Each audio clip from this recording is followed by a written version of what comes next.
अस्सलाम वालेकुम friends, welcome back to another video. कैसे हैं आप सब? उम्मीद है आप सभी खैरियत से होंगे और आप लोग की दुआओं से मैं भी बिल्कुल ठीक हूं।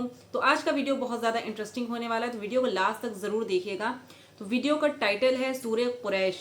ये वीडियो मैंने ली है मकतूब भाई के चैनल से। आज हम जानेंगे सूरह कुरैश के बारे में कि सूरह कुरैश अल्लाह ताला ने कब नाजिल करी और इसके पीछे का क्या रीज़न था, क्या थी इसकी कहानी। तो चलिए वीडियो स्टार्ट करते हैं। ये बात है कुरान। कहा है मोहम्मद का वो अल्लाह जिसे किसी ने नहीं देखा, जो हमारे खुदाओं के सामने खड़े होने की जुर्रत कर सके। ये बात है नबी पाक के परदादा हाशिम।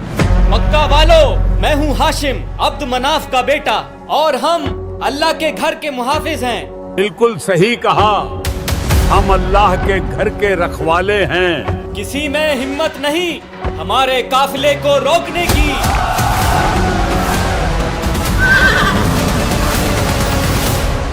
ये बात है सूरह कुरैश की। لإيلاف قريش إيلافهم رحلة الشتاء والصيف। मदरसों में अक्सर सूरह कुरैश हाफिज जी डंडी मार के याद करा ही देते हैं।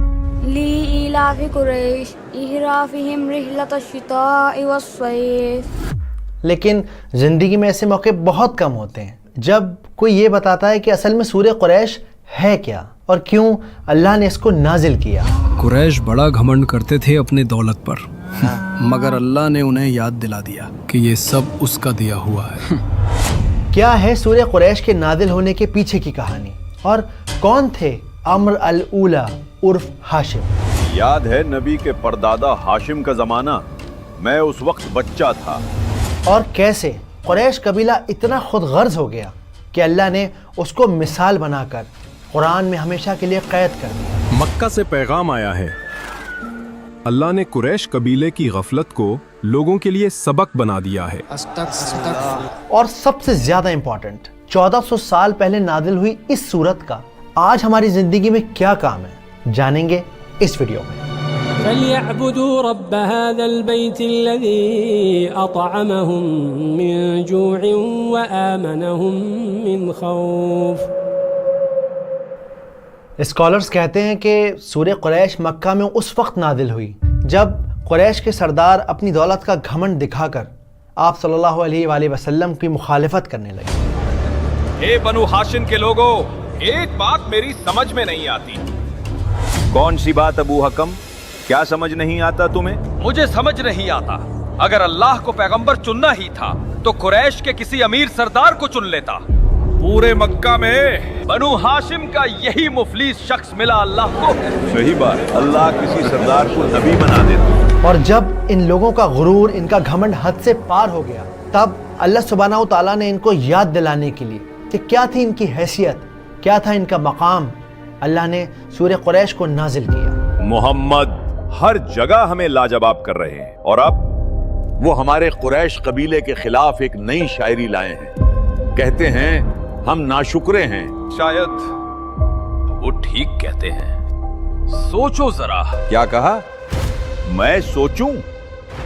ये मत भूलो कि हम आम लोग नहीं बल्कि कुरैश के सरदार हैं। क्या तुम भूल गए वो जमाना जब मक्का भूख से तड़प रहा था, बदहाल था? ये बात असल में मोहम्मद सल्लल्लाहु अलैहि वसल्लम के परदादा हाशिम के ज़माने की है।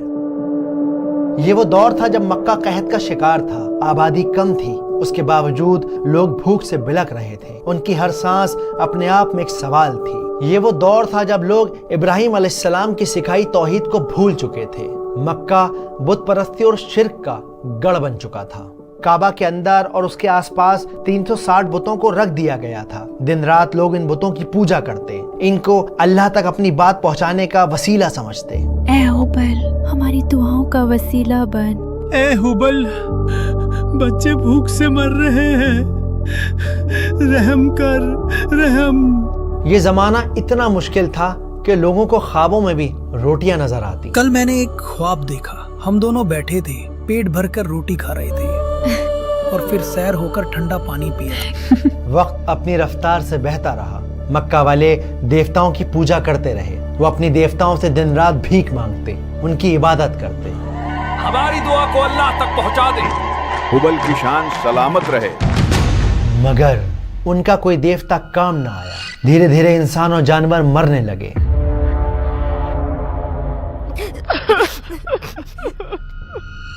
और फिर एक उम्मीद जगी, एक आवाज उठी। अरे ये कौन है? अब्दुल हाशिम, काबा के सरदार आ रहे हैं।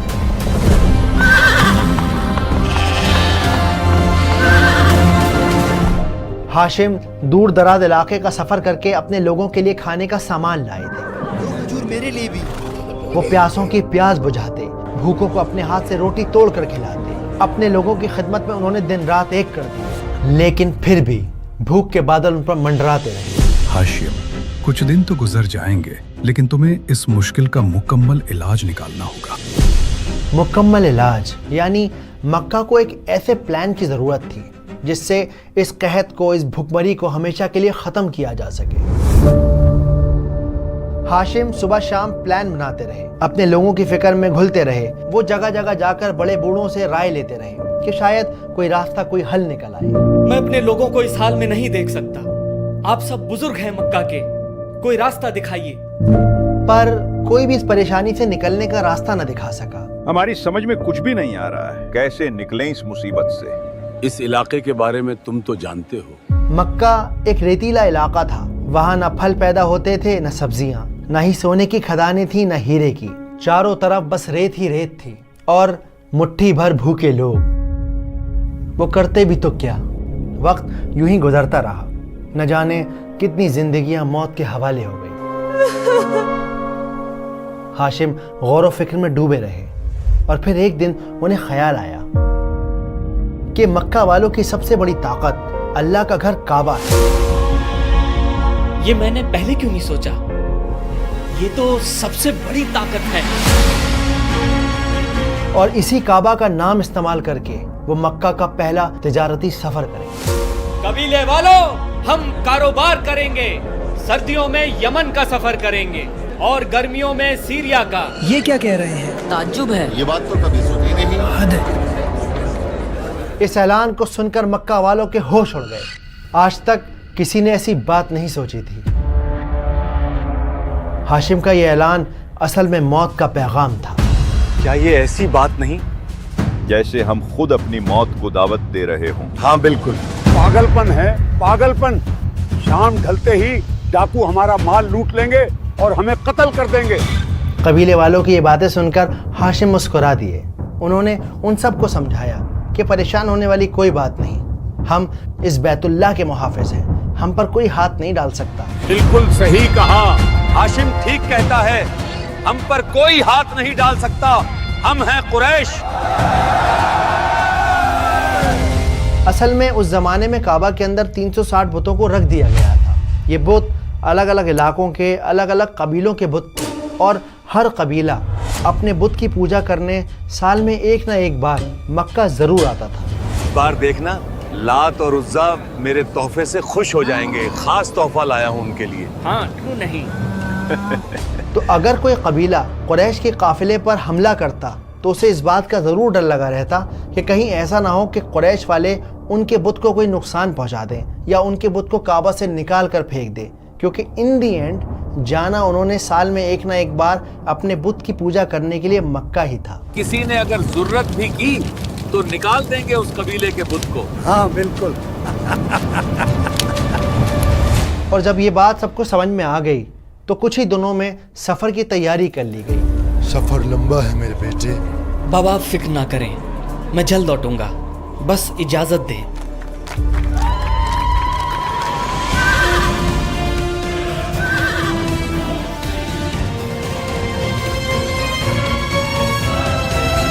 वो सर्दियों में यमन और गर्मियों में शाम की तरफ जाते और अगर रास्ते में उन्हें कोई डकैत मिल जाता तो वो उससे कह देते, नहीं जानते क्या, हम बैतुल्लाह के रखवाले हैं।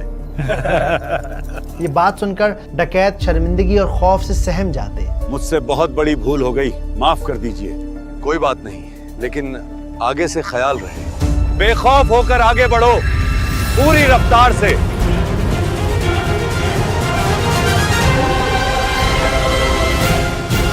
और इस तरह काबा के मक्का में होने की वजह से कुरैश बेखौफ होकर सर्दी और गर्मी का सफर करते रहे। देखते ही देखते मक्का एक बिजनेस हब बन गया। लोग खुशहाल और अमीर हो गए। इन लंबे सफर की वजह से कुरैश को दुनिया का इतना एक्सपोजर हो गया कि वो बाकी कबीलों से पैसे और इल्म के मामले में बहुत आगे निकल गए। उनके ताल्लुकात कई मुल्कों के बादशाहों के साथ बन गए और इन्हीं बहुत सारे सफर के दौरान उन्होंने कैलीग्राफी यानी कि रस्मुल खत सीखा, जिसे बाद में कुरान मजीद को लिखने के लिए इस्तेमाल किया गया। ये रस्मुल खत मैंने सर्दी और गर्मी के सफर के दौरान सीखी है। हाशिम अल्लाह को प्यारे हो गए, लेकिन ये सर्दी और गर्मी के सफर का सिलसिला चलता रहा। देखते ही देखते कुछ ही सालों में मक्का इतना बड़ा बिजनेस हब बन गया कि यमन के हाकिम अबरहा ने हाथियों की फौज के साथ मक्का पर चढ़ाई करने का फैसला कर लिया। उसने ये इरादा कर लिया कि वो अल्लाह के घर को तोड़ देगा, क्योंकि वो ये चाहता था कि मक्का की जगह यमन बिजनेस का मरकज बने, बिजनेस का सेंटर बने। और जब अल्लाह सुब्हानहू तआला ने आप सल्लल्लाहु अलैहि वसल्लम को नबुव्वत का हुक्म दिया, तो यही कुरैश अपने पैसे का जोर दिखाकर उनकी मुखालिफत करने लगे। तब अल्लाह सुब्हानहू तआला ने सूरह कुरैश को नाजिल किया ताकि उन्हें ये याद दिला सके कि वो भूख से मर रहे थे। तब अल्लाह ताला ने उनको अपने घर की वजह से इतना बड़ा मकाम दिया, वो इतनी इज्जत वाले हुए। कुरैश वालों का मेरे दरबार में हमेशा इस्तिकबाल है। ये थी सूरह कुरैश के नादिल होने के पीछे की कहानी। अबू हादी, हमें वो सूरा तो सुनाओ जो नबी पर नाजिल हुई है। बिस्मिल्लाहिर्रहमानिर्रहीम। लिईलाफि कुरैश ईलाफिहिम रिहलतश शिताइ वस्सैफ फलियअबुदू रब्ब हाज़ल बैतिल्लज़ी अतअमहुम मिन जूइन व आमनहुम मिन खौफ। चलिए अब इस सूरत को समझते हैं सिनेमैटिक अंदाज में, आसान तरीके से। तो देखिए, सबसे पहले ये समझना बहुत ज़रूरी है कि इस पूरी सूरत में अल्लाह सुब्हानहू तआला कुरैश से बात नहीं कर रहे, बल्कि कुरैश की बात कर रहे हैं, यानी कि थर्ड पर्सन में बात हो रही है, जो कि अपने आप में एक बहुत बड़ा इशारा है किसी से खफा होने का, नाराज़ होने का। जैसे अक्सर होता है ना, हम किसी से नाराज़ होते हैं तो हम कैसे बात करते हैं, हम किसी और से कहते हैं कि इससे कह दो कि मेरे सामने ना आया करे, मुझे इससे बात करना पसंद नहीं। तो ये थर्ड पर्सन में बात करना होता है। इसी तरह अल्लाह सुब्हानहू तआला इस पूरी सूरत में थर्ड पर्सन में बात कर रहे हैं। अब दूसरा पॉइंट जो समझने का है वो ये है कि यहाँ पे किसी एक इंसान की बात नहीं हो रही है, बल्कि यहाँ पर पूरी कौम की बात हो रही है, कुरैश कबीले की बात हो रही है। अब क्योंकि पहली और दूसरी आयतें एक दूसरे के साथ बहुत ज़्यादा कनेक्टेड हैं, तो उन्हें एक साथ समझते हैं। लिईलाफि कुरैश ईलाफिहिम रिहलतश शिताइ वस्सैफ, यानी कुरैश बहुत ज़्यादा मानूस हो गए, कंफर्टेबल हो गए, फेमिलियर हो गए सर्दी और गर्मी के सफ़र से। ये तो हुई एक ऊपरी बात। अब ज़रा आप हल्का सा इसकी गहराई में अगर आप उतरेंगे तो आप देखेंगे कि यहाँ पर जो इलाफ का लफ्ज़ है, तो इसका मतलब होता है किसी चीज़ की आदत हो जाना, किसी चीज़ के लिए आदी हो जाना। जैसे सर्दी हो या गर्मी हो या बारिश हो, हमें ऑफिस जाने की आदत हो चुकी है। जैसे रिक्शे वाले को 10 लोगों को बिठा के रिक्शा खींचने की आदत हो चुकी है। जैसे नान भाई को, रोटी बनाने वाले को दिन में हज़ारों रोटी बनाने की आदत हो चुकी है। बिल्कुल इसी तरह यहाँ पे ये बात की जा रही है कि आदत हो गई कुरैश को सर्दी और गर्मी के सफ़र की। ठीक, अब एक ही बात को 2 बार दोहराया जा रहा है, आदत हो गई। अब्दुल मेरे भाई, किस कदर सर्दी है, मगर इन सफरों का अपना ही मजा है। असल में हमें आदत हो गई है।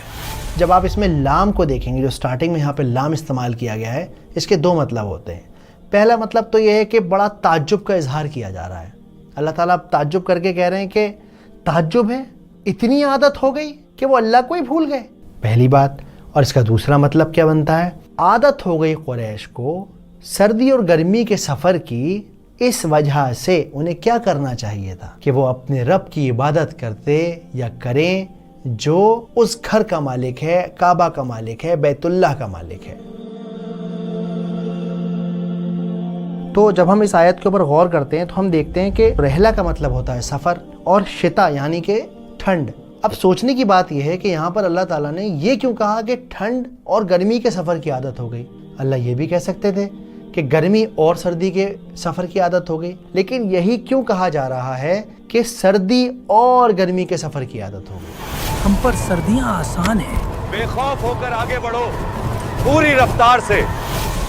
تو یہاں سمجھنے والی بڑی مزیدار بات یہ ہے کہ سردیوں میں نا اکثر دن چھوٹے ہوتے ہیں, راتیں لمبی ہوتی ہیں, بہت ساری سبزیاں, بہت ساری فصلیں اگتی نہیں. اکثر کئی لوگوں کے کام ٹھنڈے پڑ جاتے ہیں, چوری چکاری کا خطرہ بھی بہت بڑھ جاتا ہے. تو سردیاں اتنا مشکل وقت ہوتا ہے, لیکن اس میں بھی اللہ سبحانہ و تعالیٰ نے تمہیں حفاظت میں رکھا, ہر خوف سے محفوظ رکھا, تمہیں روزگار دیا. اس وجہ سے انہیں کیا کرنا چاہیے تھا, جس کا جواب اللہ تعالیٰ تیسری آیت میں دیتے ہیں, فَلْيَعْبُدُوا رَبَّ هَذَا الْبَيْتِ. تمہیں چاہیے تھا کہ اپنے رب کی عبادت کرتے, اس رب کی عبادت کرتے جس کا یہ کعبہ ہے. جیسا کہ میں نے آپ کو پہلے ہی بتایا کہ وہ مکہ سے یمن اور یمن سے شام کا سفر کیا کرتے تھے, جو سفر مشکل تھا, ڈکیتی کا بھی ڈر تھا, لیکن کیونکہ وہ راستوں میں نام لے لیا کرتے تھے.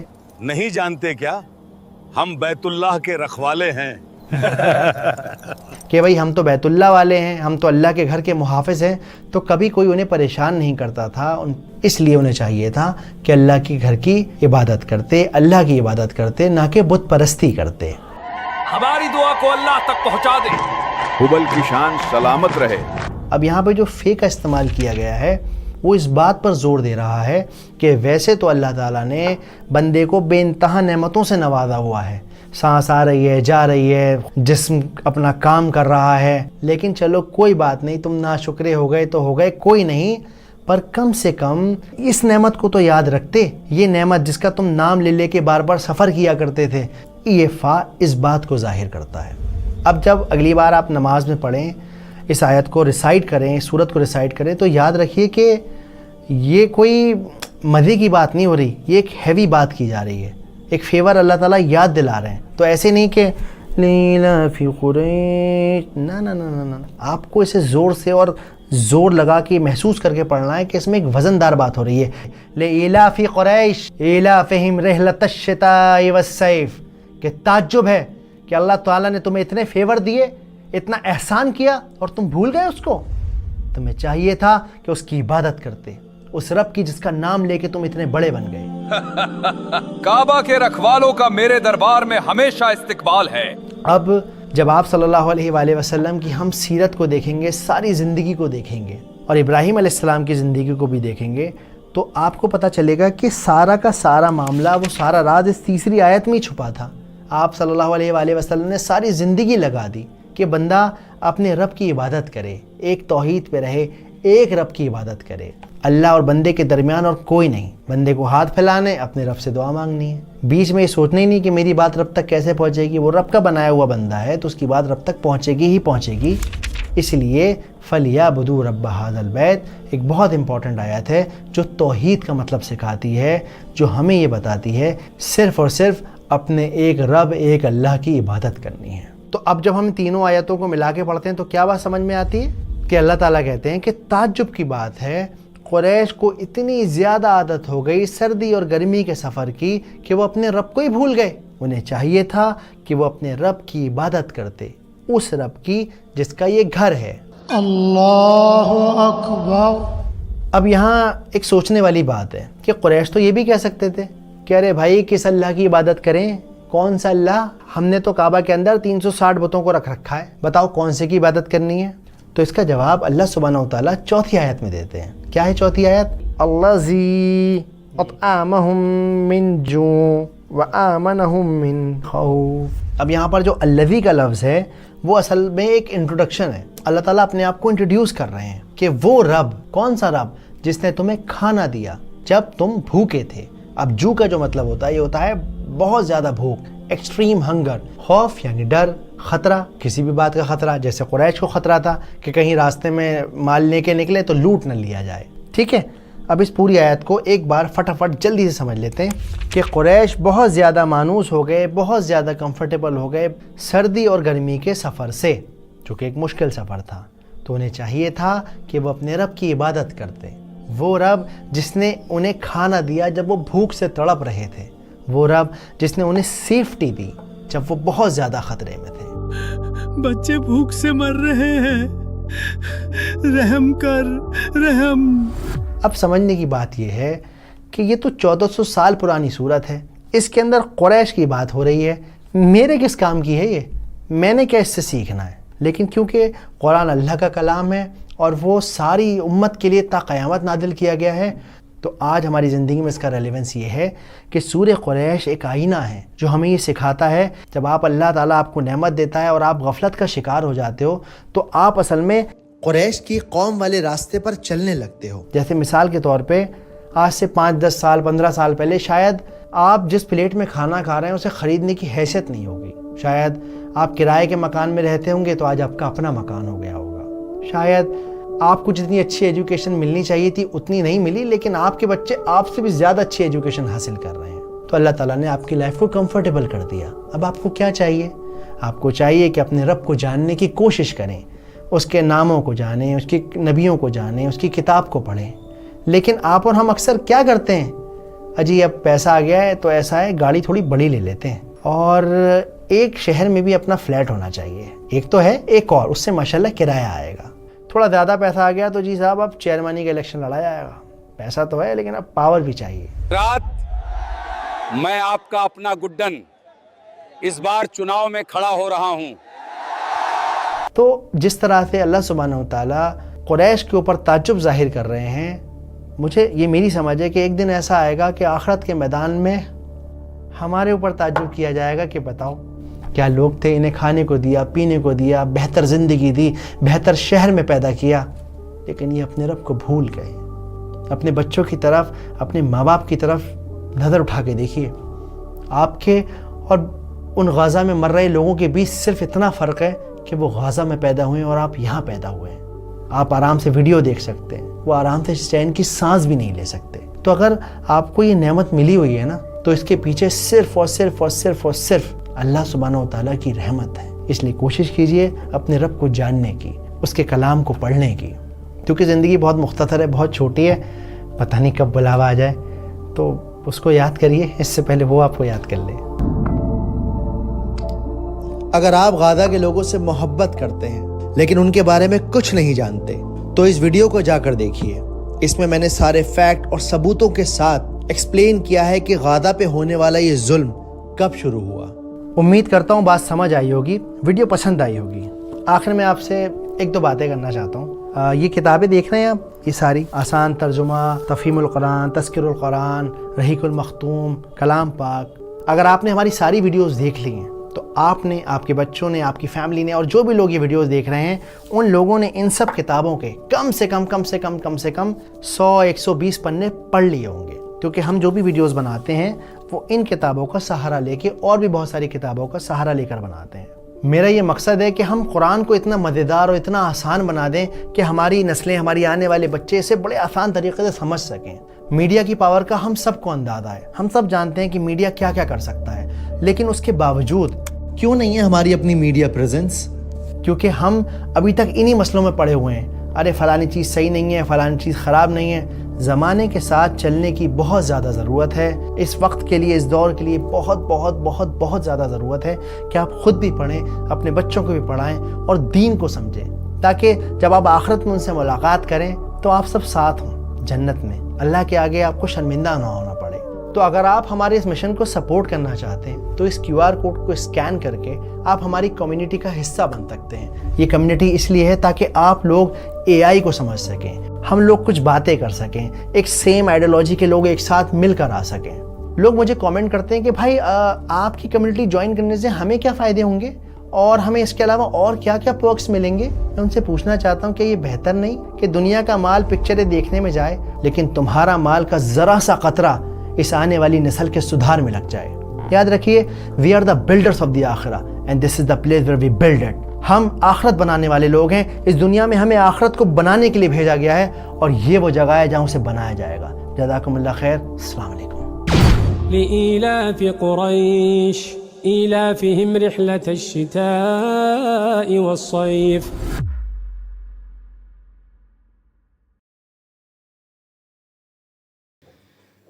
یہ تھی سورہ قریش کے پیچھے کی پوری کہانی.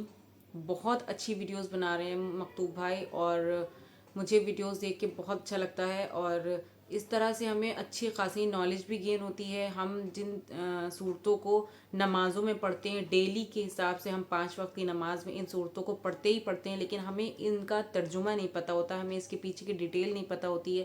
ہمیں یہ تک نہیں پتہ ہوتا ہے کہ یہ سورہ جو ہم پڑھ رہے ہیں اس کا ترجمہ کیا ہے، اللہ تعالیٰ ہم سے کیا کہہ رہے ہیں. بس ہم نے ایک رٹا لگا لیا ہوا ہے اور بس وہی ہم چیزیں جو ہے وہ نمازوں میں اور اپنے قرآن میں پڑھتے رہتے ہیں. وجہ یہی ہے کیونکہ ہم قرآن کو ترجمے کے ساتھ نہیں پڑھتے ہیں. تو سب سے زیادہ بہتر طریقہ یہ ہے کہ ہم قرآن پڑھیں، اس کے ساتھ اس کا ترجمہ ضرور پڑھیں. ترجمے سے ہمیں پتہ تو چلے کہ اللہ تعالیٰ ہم سے کہہ کیا رہے ہیں، جو سورت ہم پڑھ رہے ہیں، جو آیت ہم نے پڑھی ہے، اس میں اللہ تعالیٰ نے ہم سے کہا کیا ہے. تو اس حساب سے دیکھا جائے تو بہت اچھا کام کر رہے ہیں مکتوب بھائی، کیونکہ آج کل سوشل میڈیا کا زمانہ ہے اور ہر کسی کے ہاتھ میں فون رہتا ہے. ہم اپنے خالی وقتوں میں فون کو ہی دیکھتے ہیں، اسکرولنگ کرتے رہتے ہیں. تو بہتر ہوگی یہ کہ لوگوں کے لیے کہ فون کے ذریعے ہی وہ ان چیزوں کو دیکھیں اور دین کا علم حاصل کریں، قرآن کے بارے میں جانیں، اور جو قرآن میں صورتیں اللہ تعالیٰ نے دی ہیں ان کے بارے میں جانیں، ان کی ڈیٹیلز جانیں کہ کس وجہ سے کون سی صورت نازل ہوئی تھی، اس کے پیچھے کی کیا کہانی تھی. تو مجھے بہت اچھی لگی یہ ویڈیو، اور اس کے بارے میں جو بھی ڈیٹیل انہوں نے بتائی سورہ قریش کے بارے میں کہ یہ ویڈیو کس لیے اللہ تعالیٰ نے نازل کری تھی قریش کے اوپر. سو آئی ہوپ کہ آپ کو آج کا ویڈیو بہت پسند آیا ہوگا. ویڈیو پسند آیا ہے تو پلیز چینل کو سبسکرائب کر دیجیے گا، ویڈیو کو لائک اور شیئر ضرور کر دیجیے گا. تو ملتے ہیں نیکسٹ ویڈیو میں ایک نئے کانٹینٹ کے ساتھ. تب تک کے لیے اللہ حافظ.